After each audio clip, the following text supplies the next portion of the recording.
Hi, there's a mystery at Edward's house, and cookies are going missing.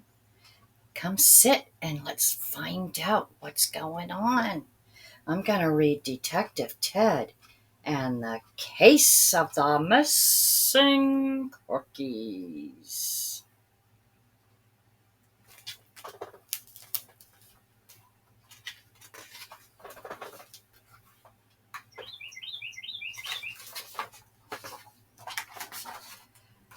This igloo book belongs to me, but if you had it, you would put your name in it. Detective Ted and the Case of the Missing Cookies.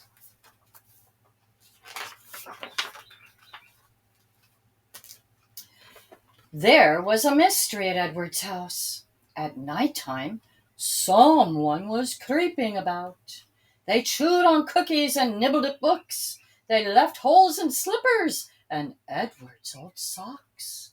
The culprits came in the dead of the night, when everyone was tucked in tight.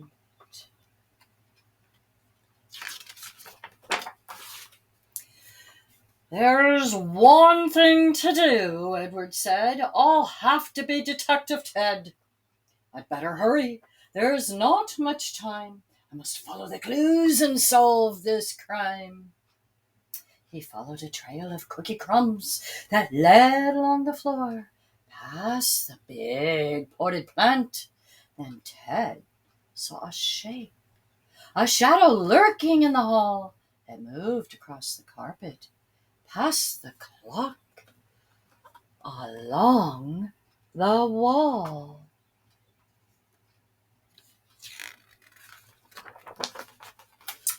It wasn't a thief or a burglar at all. It was Sid the hamster creeping down the hall.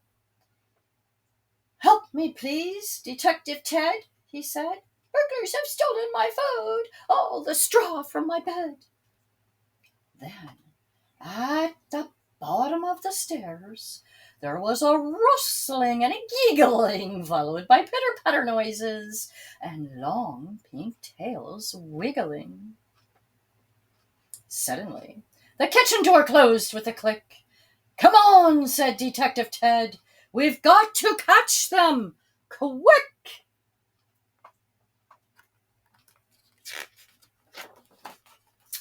Ted stood on his chair and opened the kitchen door. Come on, Sid, he said as he grabbed him by the paw. There in the kitchen were 3 burglar rats who had snuck in the back door and tied up the cat. The greedy rats gobbled all the jello and ice cream. Then they rubbed their fat little bellies and hatched a new scheme.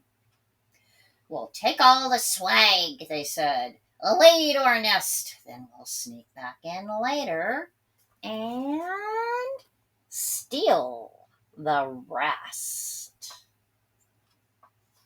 Their bellies look full, don't they? Suddenly, in the hallway, there was a very loud bong as the rattly old clock shook and struck 1. Everyone jumped, even the rats. They looked around, startled, and said, What was that? Suddenly, Detective Ted slipped, and his wooden chair wobbled. Hold on, he said to Sid, but the chair rocked and toppled.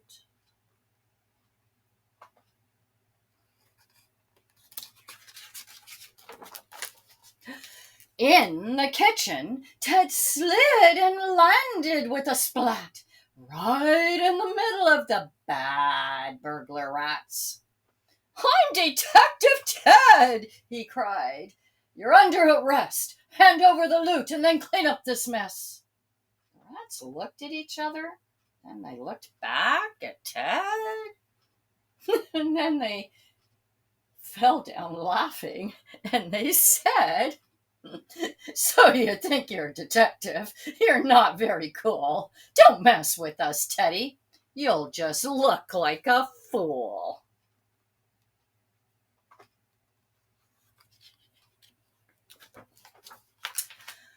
I'm not scared of you, said Ted, as he straightened his hat. You're stealing things that aren't yours. You're bad, burglar rats. The rats stopped their laughing. They held up their paws.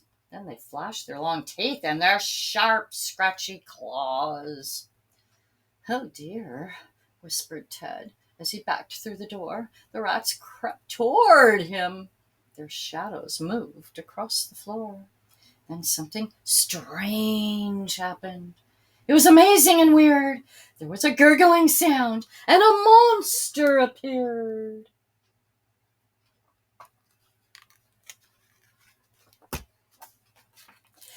It was covered in bristles and had big feathery head. It rolled one massive eyeball, lurched forward, and said, "Urgh!" "Arg!" screeched the rats. They dashed this way and that, then darted and dived through the swinging cat flap. They scrambled and scurried and ran up the path. "Good riddance!" cried Ted. "And don't come back."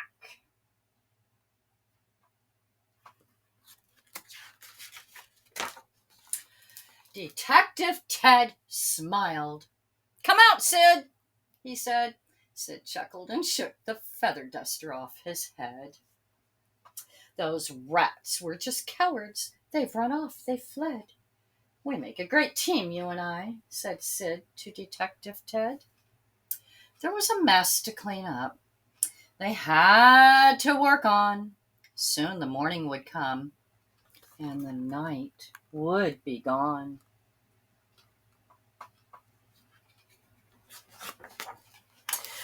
So they untied the cat and turned off the lights. Then they all trudged upstairs and said, "Good night." Soon, Sid was snoring, and so was the cat. Edward took off his cloak and his old-fashioned hat. Just for tonight, there would be no more crime. That is, until Detective Ted was needed the next time.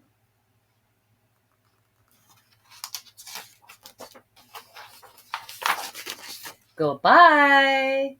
See you soon. And if you enjoyed this, it is a Teddy-tastic midnight mystery put out by Igloo Books. We don't have an author written on it, but I'm sure it could be found somewhere. Igloo Books. If you enjoyed that, you can read it again, listen to it again, or just enjoy it. Have a great day, and we'll see you again for the next book. Bye.